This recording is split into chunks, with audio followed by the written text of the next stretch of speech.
Bismillahirrahmanirrahim. Assalamualaikum warahmatullahi wabarakatuh.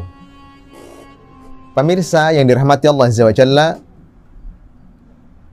syukur kita haturkan kepada Allah Azza wa Jalla yang hingga hari ini kita masih diberikan kenikmatan yang begitu banyak, ya.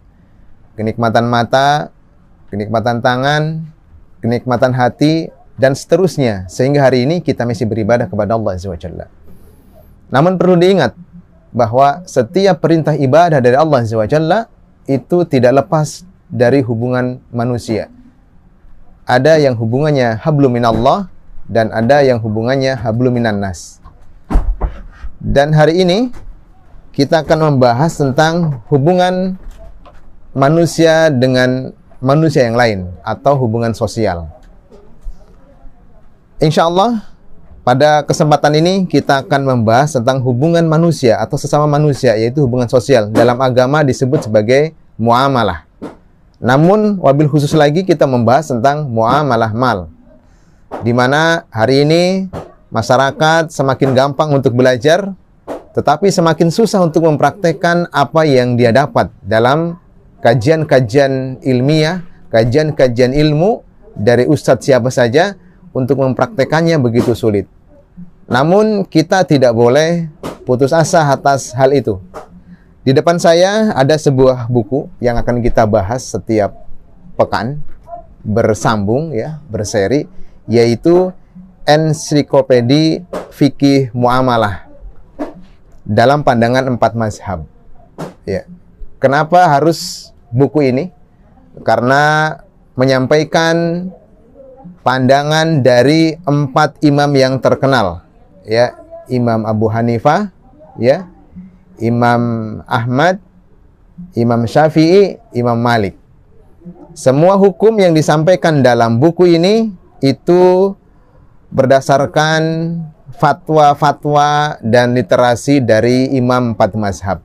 Dan ini sangat perlu, sangat penting agar kita tidak salah dalam mengambil keputusan, agar kita tidak salah dalam menyampaikan sebuah hukum, karena hukum ini berkenaan dengan boleh dan tidak atau halal dan haram, yang ujung-ujungnya kalau dia tidak masuk ke neraka berarti masuk ke surganya Allah Azza wa Jalla. Pemirsa yang dirahmati Allah Azza wa Jalla, kita akan mulai dalam bab ini di awal dari buku yang ditulis oleh beberapa syekh, ya. Di antaranya Profesor Dr. Abdullah bin Muhammad At-Tayyar, kemudian Profesor Dr. Abdullah bin Muhammad Al-Mutlaq, dan Dr. Muhammad bin Ibrahim Al-Musa. Buku ini cukup menarik dan beliau menyusun buku ini diawali dengan bab buyu atau jual beli. Maka sebelum kita masuk ke dalam bab yang lebih jauh lagi, di awal dari bab pertama beliau menjelaskan tentang bab jual beli, mendefinisikan buyu secara etimologi dan secara terminologi. Ya. Kalimat buyu dari segi tasrif berasal dari kata ba'ahu, dia menjualnya. Dalam kaidah ilmu bahasa Arab, perubahan kata, ya, dalam ilmu sorof, saya contohkan sebuah kalimat fa'ala fi'il madi, yaf'alu fi'il mudhari, dan dia bisa berubah sampai dengan fi'il makan, isi makan dan seterusnya. Fa'ala yaf'ulu fa'lan wa maf'alan fahuwa fa'ilun wa daka maf'ulun uf'ul lataf'ul maf'alun maf'alun mif'alun. Ini perubahan kata. Sehingga perubahan kata itu bisa merubah dari makna dan tujuan kata itu berubah. Dan arti dari ba'ahu, dia menjualnya. Masdarnya, tadi saya katakan fi'il madi, fi'il mudhari, masdar mim dan seterusnya. Perubahan kata. Masdarnya bai'atan dan mabi'an. Ya, isi maf'ulnya mabi'u atau mabi, sesuatu yang dijual. Ya. Al-biya'ah artinya komoditi, ya. Ibtatuhu artinya aku menawarkan untuk menjualnya. Ini pengertian buyu dalam perubahan kata dari ilmu sorof, ya. Jadi perubahan kata merubah arti dari hakikat kata tersebut. Itu pengertian secara etimologi atau secara bahasa. Berdasarkan pengertian di atas secara etimologi, bai berarti tukar menukar atau barter, ya. Ini harus kita pahami sehingga dalam kehidupan sehari-hari kita bisa paham transaksi-transaksi yang kita kerjakan sehingga transaksi tersebut tidak melanggar aturan yang telah ditetapkan oleh Allah SWT. Syekh Muhammad As-Shalih Al-Utsaimin rahimahullah berpendapat bahwa definisi bai, ya, secara etimologis lebih umum daripada definisi secara terminologi. Ya, memang benar ya. Kalau pengertian jual beli dari segi bahasa, etimologi, dan dari segi istilah atau terminologi pasti beda. Biasanya kalau etimologi bahasa dia lebih sempit, tapi kalau sudah terminologi secara istilah dia lebih luas dan maknanya banyak. Ya. Bila mengatakan definisi bait, ya, atau definisi bai secara etimologis adalah mengambil sesuatu dan memberi sesuatu meskipun dalam bentuk ariyah, sewa menyewa, ya. Jadi mengambil sesuatu atau memberi sesuatu meskipun dalam bentuk ariyah atau sewa menyewa. Ini adalah pengertian buyu secara terminologi, ya, atau secara etimologi. Mohon maaf, secara etimologi. Pemirsa yang dirahmati Allah Azza wa Jalla, dari sini jelas bahwa kaidah bahasa, ya, bisa merubah atau mempengaruhi istilah-istilah yang ada di dalam kaidah-kaidah bahasa Arab tersebut sehingga maknanya bisa berubah, ya. Kemudian definisi buyu secara terminologis atau secara istilah, ya. Para fuqaha, ya, berbeda pendapat mengenai definisi bai ini, baik secara etimologi maupun secara terminologi, ya. Namun di sini ada beberapa pengertian yang lebih kuat, ya, pendapat yang lebih rajih, ya, pendapat yang lebih masyhur dalam menerjemahkan literatur dari segi terminologi. Yang pertama, ya, penjelasan definisi di atas adalah sebagai berikut, ya. Tukar menukar barter harta dengan harta. Harta mencakup semua bentuk benda yang boleh dimanfaatkan meskipun tanpa hajat, ya. Maksudnya meskipun tanpa ada kebutuhan, ya, itu bisa dibarter.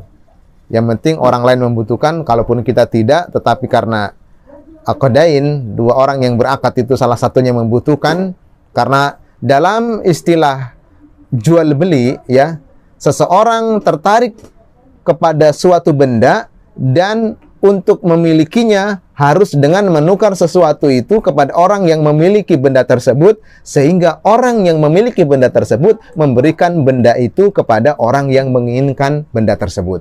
Ini istilah dalam jual beli, ya, secara umum. Itu yang pertama, barter atau tukar menukar barang. Kemudian yang kedua, pendapat fuqaha secara terminologi yang kedua, manfaat, jasa yang mubah, ya. Maksudnya tukar menukar barter harta dengan manfaat jasa yang diperbolehkan. Syarat mubah dimasukkan sebagai potensi, ya, atau proteksi terhadap manfaat jasa yang tidak halal. Jadi ini lebih umum lagi, selama itu ada orang yang membeli dan ada orang yang menjual atau akidain, ya, maka itu sudah dikategorikan sebuah transaksi. Walaupun, ya, walaupun transaksi itu baik halal maupun haram. Sifatnya umum transaksi. Ada penjual, ada pembeli, ya. Mau yang dijual itu barang haram, mau barang halal, yang penting ada penjual, ada pembeli, maka dia masuk kategori pengertian jual beli secara terminologi. Itu yang kedua. Kemudian yang ketiga, ya, meskipun dalam tanggungan, maksudnya kata meskipun, lau dalam istilah bahasa Arab itu lau kana, lau, ya, lam, waw, ya. Di sini tidak berfungsi sebagai indikasi adanya perbedaan, tetapi menunjukkan arti bahwa harta yang ditransaksikan ada kalanya telah ada saat transaksi dan ada kalanya berada dalam tanggungan jaminan. Kedua hal ini terdapat dalam bai jual beli. Ini sudah sedikit masuk hampir mendekati salah satu bab, yaitu antara bab akad musawwamah dan akad murabahah. Akad musawwamah itu objek akadnya barang yang dijual atau barang yang dibeli itu ada. Sebagaimana hari ini kita belanja ke warung, ya, kita belanja ke supermarket, itu akadnya akad musawwamah. Barang yang dibeli ada dan uang yang untuk membelinya juga ada. Penjualnya ada, kemudian pembelinya ada. Itu akad musawwamah. Nah, namun dalam pengertian definisi secara terminologi yang kedua, barang yang tertanggung, yang tidak ada saat itu, maka ini masuk ke kategori akad murabahah atau bai bitaksid. Apa itu bai bitaksid? Uang ada duluan, barang belakangan, atau sebaliknya, barang ada duluan, uangnya belakangan, dengan sistem murabahah atau kredit. Nah, ini semua adalah bagian-bagian dari transaksi bai jual beli yang ada di dalam Islam.